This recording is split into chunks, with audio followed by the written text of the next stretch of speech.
Thank you, Commissioner. If I may just follow up on that based on your response. Because at some point I thought I understood, but now I'm not so sure of myself. If the statement is the continuation of a temporary task team outside of SAP's organizational structure had become untenable both administratively and constitutionally, that would mean reference to the existing task teams. Their continuation existence has become untenable administratively and constitutionally. Am I correct thus far? Broadly speaking, yes. So you say, of course, you do attach a caveat there that it does not preclude the establishment in the future of task teams as and when needed to, in response to specific challenges. Yes.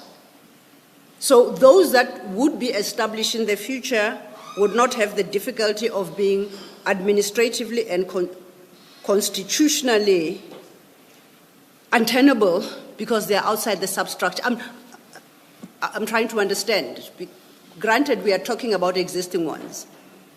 If their existence and operation outside SAP's organizational structure is what renders them constitutionally and administratively untenable, that surely must be a challenge that would afflict any other future task team because they would forever remain outside SAP's organizational structures. Why would it be fine for the future task teams and not for the existing? I did indicate at the beginning that, or at some point, that generally when you look at mandates of SAPs and so on, you realize that it's important that whatever gets done in a sustainable way, cost-effective way, and so on, and with necessary intended impact. Therefore, generally discouraging, that statement is meant to generally discourage, in other words, to caution all of us that we're not going to make SAPs an organization of temporal task teams in general. But it doesn't mean that even when it is necessary to establish a task team, you would not establish one, but consider that it is cumbersome. Yes. Consider that it diminishes your chances to obtain or to reach out for your mandates. Thank you for that, Minister. And another thing, once again in response to Commissioner Baloyi, with reference in particular to the PKTT, I understood you to say, and my understanding might be incorrect, and please correct me, that the PKTT, the first time around you said, was always identified for absorption. The second time you referenced this issue, you said, was targeted for integration. Did I hear you? Did I understand you correctly? Correct.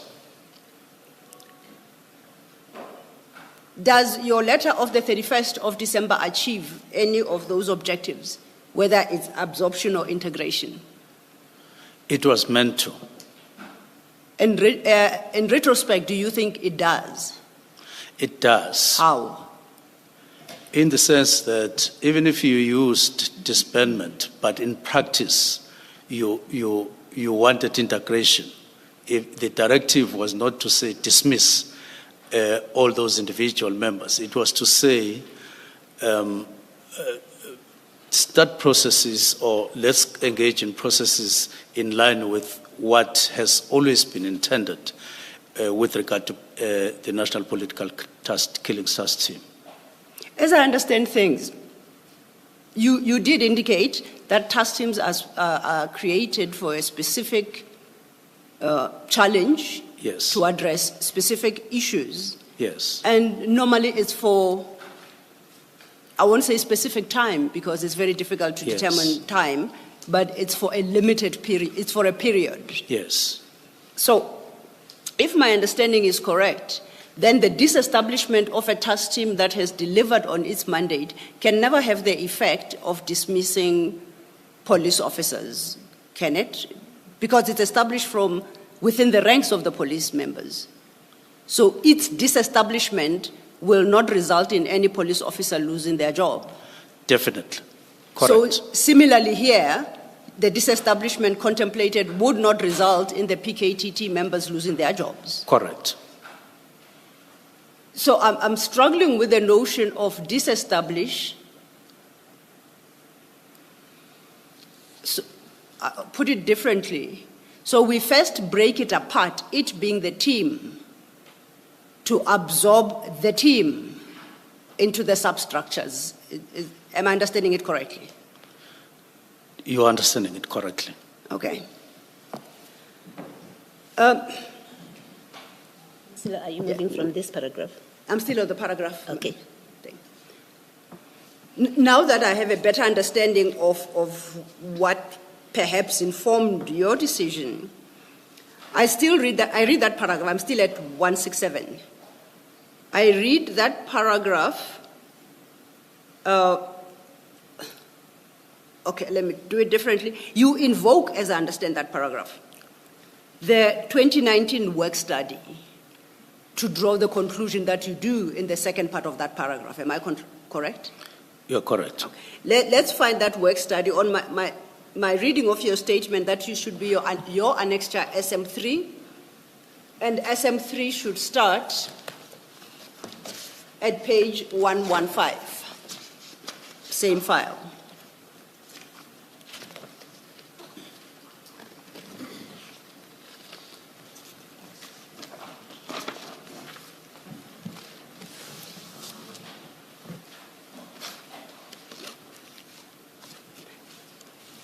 And in annexure SM3, this document is titled Establishment of Specialized Capacities, Anti-Gang Units, Murder and Robbery Units, as well as Taxi Violence and Cold Case Investigation Functions within the South African Police Service. Rather a mouthful, but I had to say it all for purposes of the record. That is the document, correct? Yes, correct. Thank you. Same page 117 under item 2, the heading is purpose. I read the following. The purpose of this investigation is to determine the feasibility of establishing specialized capacities, as well as to give clarity on the structural placement and functional, as well as enabling post-structure requirements within the detective service. Would the establishment be feasible?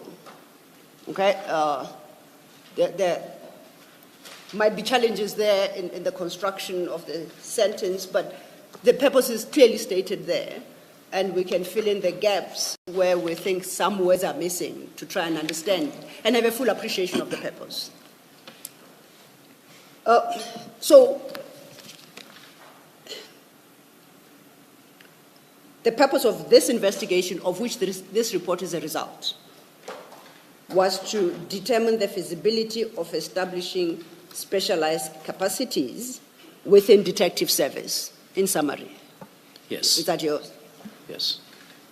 Do you know what was the outcome of this study? That on that particular aspect, the feasibility of establishing specialized capacities within the detective service? Yes, if I'm not mistaken, it's just that I don't see the date, but it sounds like the 2018 establishment. It talks about, it should be 2018 work study. Apologies, Minister, I lost you.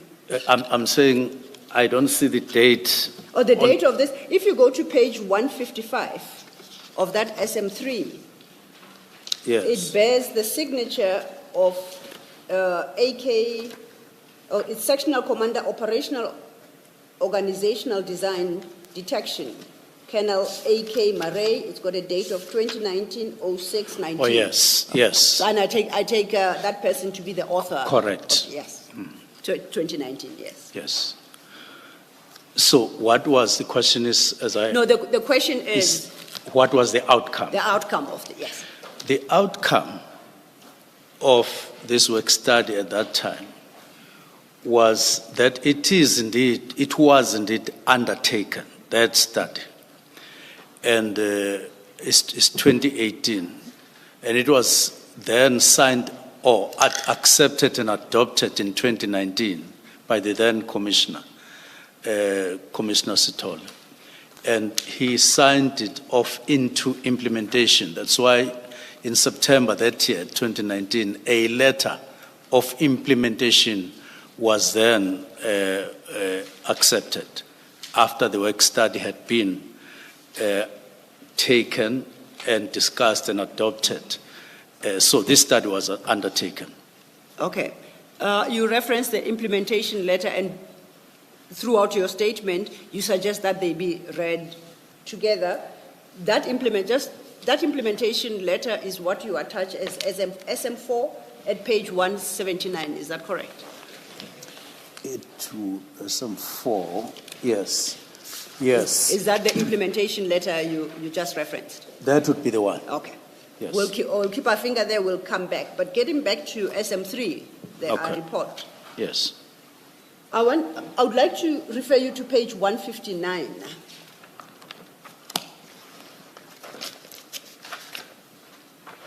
One five nine. 159. Oh, sorry, 154. My apologies. Okay. 159 is actually the other annexure. I do apologize for the confusion. 154. I have it. Oh, thank you. At 154 is under heading recommendations, is a list of recommendations by Colonel Murray arising from the investigation he conducted. Is that how I understand the document as well? Yes. We don't have to read in detail all the recommendations. There are 8 of them listed. Having considered the recommendations by Colonel Murray and the content of the report, I struggle to understand how it can lend anyone to the conclusion that the continuation of temporary task team outside of SAP's organizational structure is both administratively and constitutionally untenable.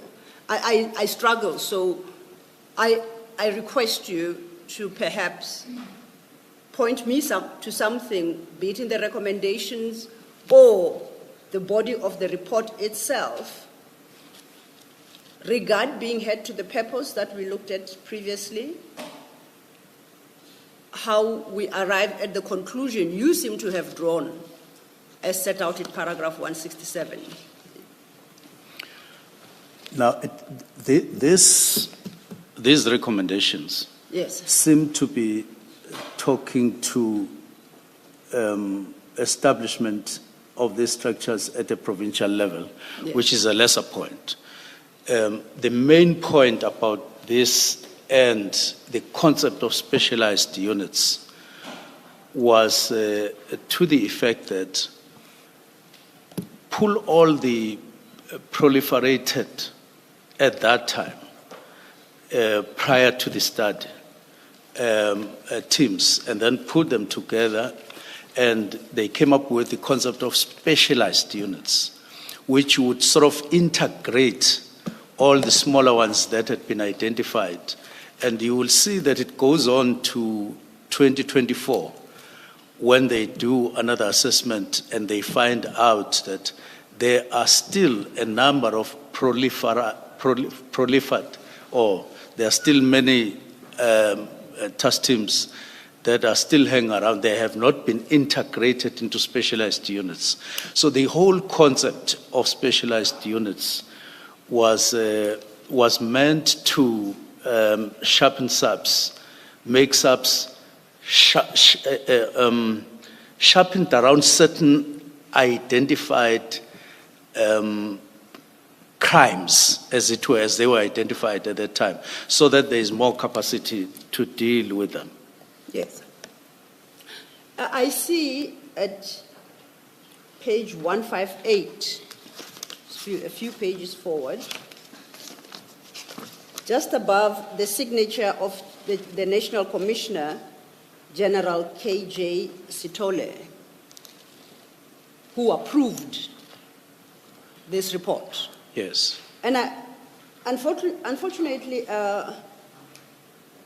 the handwriting, and I don't mean to cast aspersions, becomes difficult to read, but I'm going to try to. But I think that the part I'm interested in, at least I can read. General Sitole at the time says a national pilot project process must be established with different, and then I struggle, and resources. Sub-projects. Oh, sub-projects and resources. And resources must be allocated from the national budget with clear account numbers. Do you see? That's General Sitole. I see that. So General Sitole said he approves this with the comment that a national pilot project process must be established. What do you understand by those words? Well, I understood him to have approved what had been submitted to him in terms of a proposal for specialized units. And then it talks about a pilot project process, meaning that they were not in a position to unleash these specialized units all over. They wanted to projectize it, pilot projectize it. And he was wanting to approve that so that they could maybe for a couple of months see how it would work. So the implementation of this entire report, on my reading Yes. of General Sitole's comments or basis for approval, is that a pilot project process must be initiated. Yes, they said so in 2019 when they adopted the work study to say it will be implemented in a phased approach. Okay. Perhaps before I move further, because I wanted to then bring in the other document, Commissioner Baloyi, you had wanted to find out if I was moving from, I think, the work study. Sorry, I have to try and remember.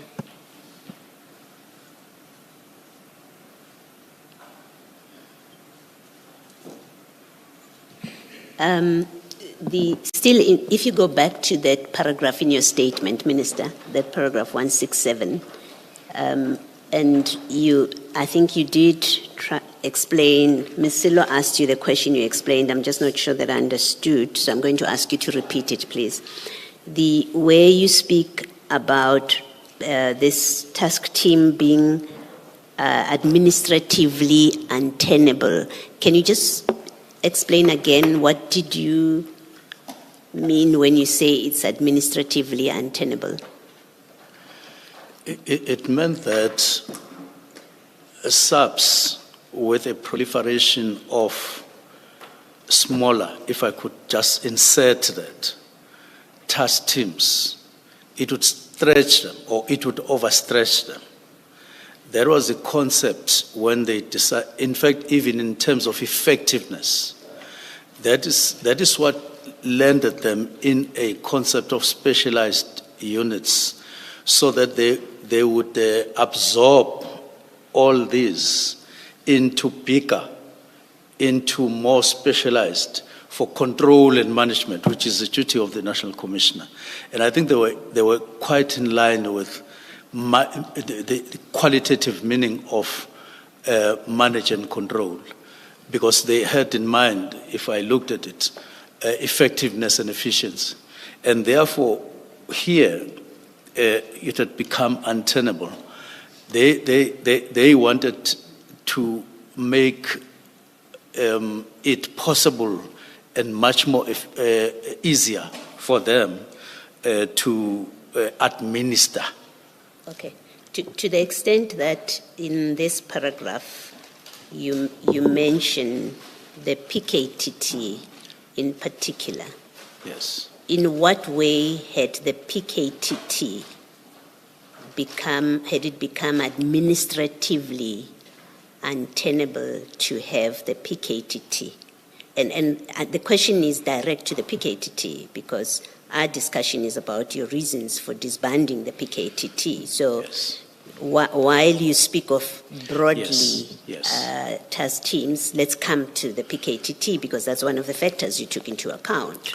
In what way Yes. had it become administratively untenable to have the PKTT exist for another day beyond the 31st of December?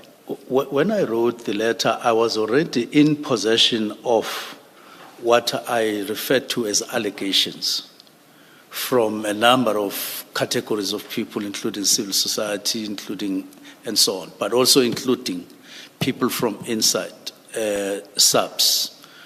Now, when I wrote the memo, that is the directive, I had that in mind, that possibly certain things are setting in SAPS via PKTT in terms of control and administration. Now, that category of complainants, if I could refer them, I could refer to them as such, that I was advised by the Commission to seek advice from my lawyers on, indicated to me clearly that there are certain things that we are losing in terms of control and management. If you look at the complaints that I had received by the time I wrote this letter. So it refers to that, but it also refers to alleged abuses of human rights by those who had written to us in various categories as I referred them to. So this is what this refers to that. Yes. Now, all right, it's a separate discussion, those complaints, so I'm not asking that we get into them. Yes. We'll have a discussion separately. Yes. These complaints, to the extent that that's what you're referring to here, when you talk about administrative untenability of the continued existence of the PKTT, you did not discuss them with the National Commissioner, those complaints. We discussed some of them. No, the ones that you've listed. You've given us a list, and you're referencing them now, including those names that you gave yesterday. You did not say to the National Commissioner, I've got these complaints. I want your response to them. The ones that are here, I did. The ones that are in the envelope, I didn't. Okay, all right. Where I'm going with it is you get to a point where you make a decision that those complaints are evidence of administrative untenability, to whatever we mean with that concept. You say these complaints, they show that there's a problem administratively, but you don't verify those complaints with your management. And yet, on the basis of those complaints, you conclude the continued existence of the PKTT is administratively untenable. You get them, and I'm happy to confine myself to the list in that envelope as one of the examples, that you get that list. You don't verify with your management, certainly not with the National Commissioner. You don't verify that list, so you don't know whether it's true or not. People are making allegations. You don't know whether what they've told you, whatever it is that they tell you, you don't know how the SAPS reacts to that, how your National Commissioner reacts to that, but you conclude that those make it untenable, administratively untenable for the PKTT to continue to exist.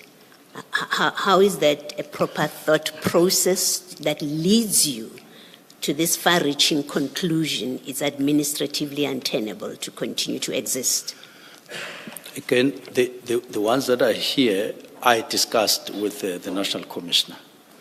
The ones that are in the envelope, I didn't.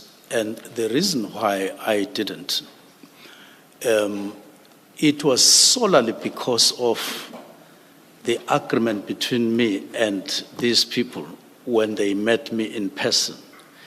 indicating confidentiality, but more than that, indicating safety concerns. Yes, we'll get to that. Yes. I ask you not to enter Yes. into the merits because it's Yes. a topic on its own. Yes. I'm simply putting to you the difficulty that you get complaints, you Yes. don't ask your national commissioner, is this true, is it not true?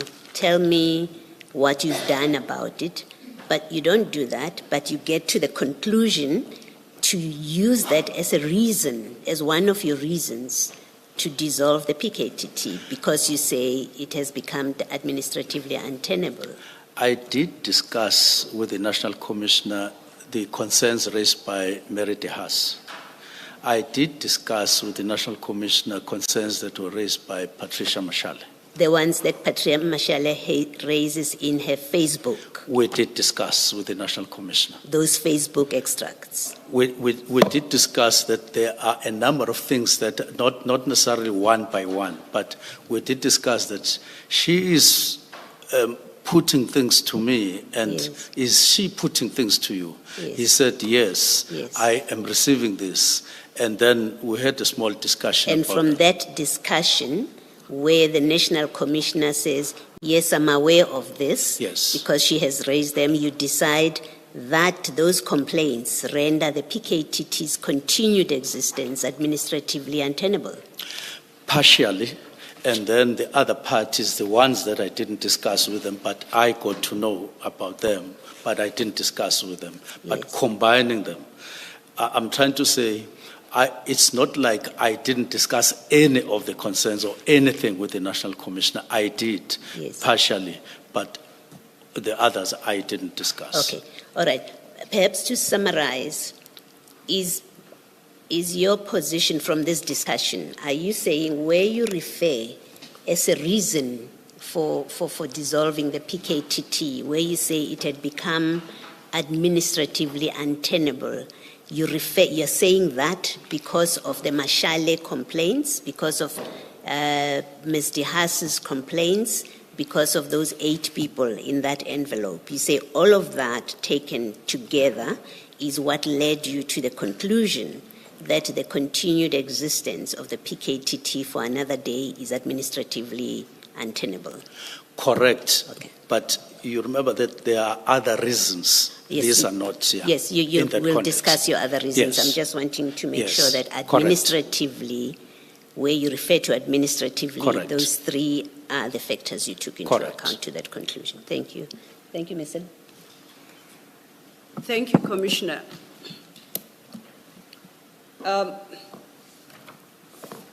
Earlier then, you indicated that